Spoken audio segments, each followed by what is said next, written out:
அனைவருக்கும் வணக்கம். தென்னாலி தந்த பொக்கிஷம்.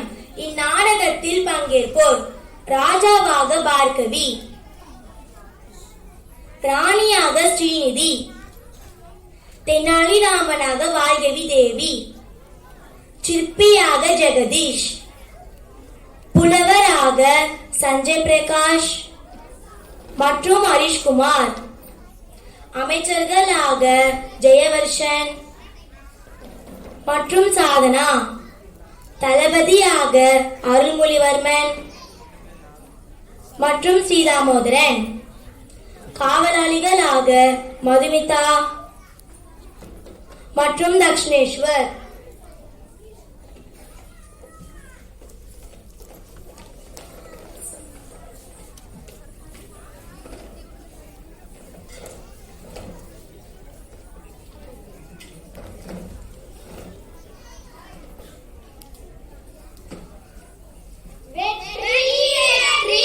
மாபெரும் வெற்றி! ஒரிசா மாநிலத்தை கைப்பற்றிய மன்னர் கிருஷ்ணதேவராயர் வருகிறார்.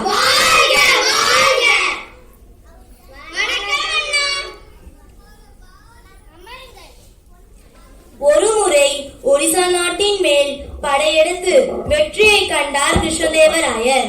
அந்த வெற்றியை கொண்டாட விஜயநகரமே திருவிழா கோலம் பூண்டது.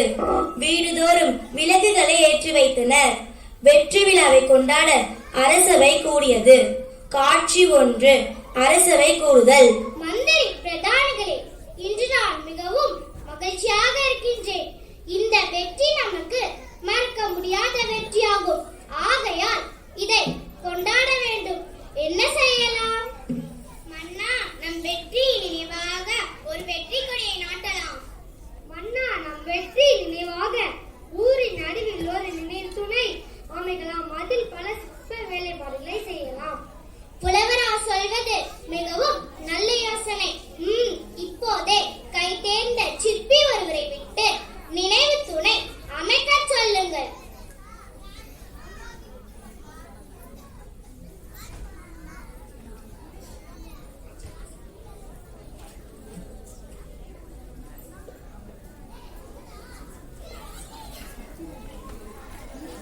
அரசரின் ஆணைப்படி நினைவு தூண் அமைக்கும் பணி மும்முரமாக நடந்தது.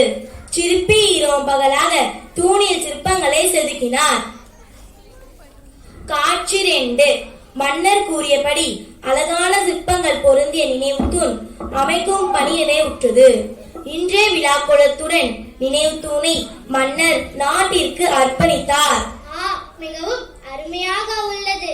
மக்களே, மற்ற மந்திரி பிரதானிகளே, இந்த நினைவு தூண் நம் வெற்றியின் அடையாள சின்னம். இதை எல்லாரும் மதிக்க வேண்டும். இந்த இடத்தை சுற்றிலும் மிகவும் தூய்மையாக வைத்துக் கொள்ள வேண்டும். நன்று. இந்த அருமையான நினைவு தூண் கலையழகு மிளிரச் செய்த சிற்பி சுந்தரவர்மாவுக்கு நான் கேட்ட பரிசினை கொடுக்க போகிறேன்.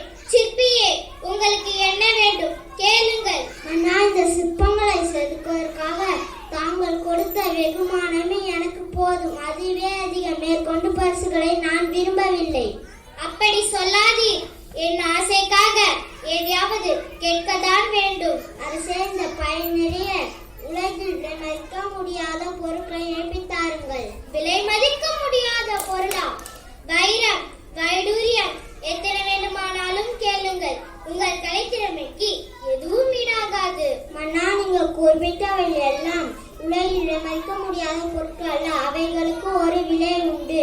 நான் கேட்கும் பொருள் என்ன என்று நீங்களே கண்டுபிடித்து கொடுப்பதானால் நான் ஏற்றுக்கொள்கிறேன். மன்னருக்கு அந்த பொருள் என்னவென்று புரியவில்லை. மற்ற மந்திரிகளுக்கும் தெரியவில்லை என்று கையை விரித்துவிட்டனர். சரி, இந்த சிப்பி கேட்கும் விலை மதிக்க முடியாத பொருள் என்னவென்று கண்டுபிடிக்கும் திறன் தென்னாலிராமனுக்கு தான் தெரியும். ஆனால் அவர் இங்கே இல்லையே. ஆகையால் நீங்கள் நாளை அரசவைக்கு வாருங்கள். நீங்கள் கேட்டதை அவரை வர சொல்லி தருகிறேன். மறுநாள் ஒரு வீரன் தென்னாலிராமன் வீட்டிற்கு சென்றான்.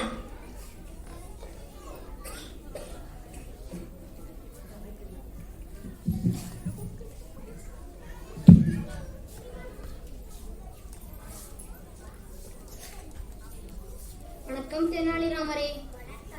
நேற்று நடந்தவைகளை நீங்கள் கேள்விப்பட்டிருப்பீர்கள். அதனால் அரசர் தங்களை அரசவைக்கு வருமாறு ஆணையிட்டுள்ளார். காட்சி 3. தெனாலிராமன் அரசவைக்கு வருகை புரிதல்.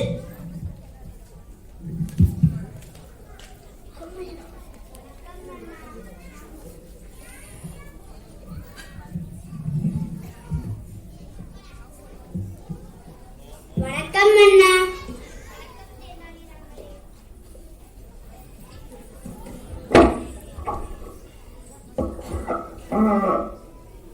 வணக்கம் தெனாலிராமரே. தெனாலிராமரே, இந்த சிற்பிக்கு உலகிலே விலை மதிக்க முடியாத பொருள் வேண்டுமாம். அது என்னவென்று நீங்கள் தான் கூற வேண்டும். நேற்று இங்கு நடந்தவைகளை வீரன் கூறினான் அரசே. கவலை வேண்டாம். இதோ சிற்பியே, அந்த பையை கொடுங்கள்.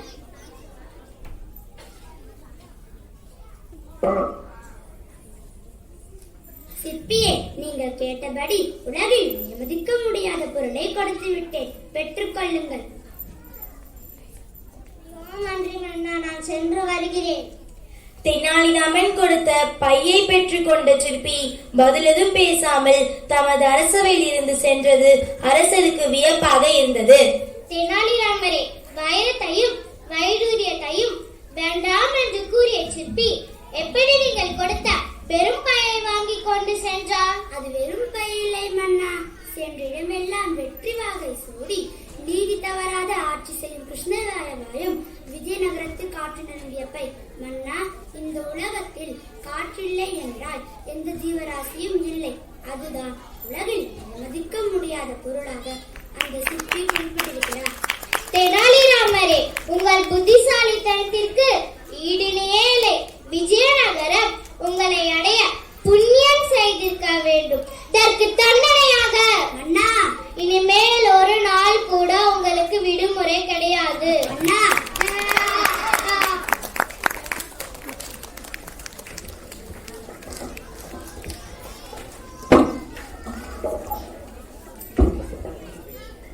நீதி எவ்வளவு சிக்கலான செயலானாலும் கூர்ந்து கவனித்தால் அதற்கு நிச்சயம் தீர்வு கிடைக்கும். நன்றி.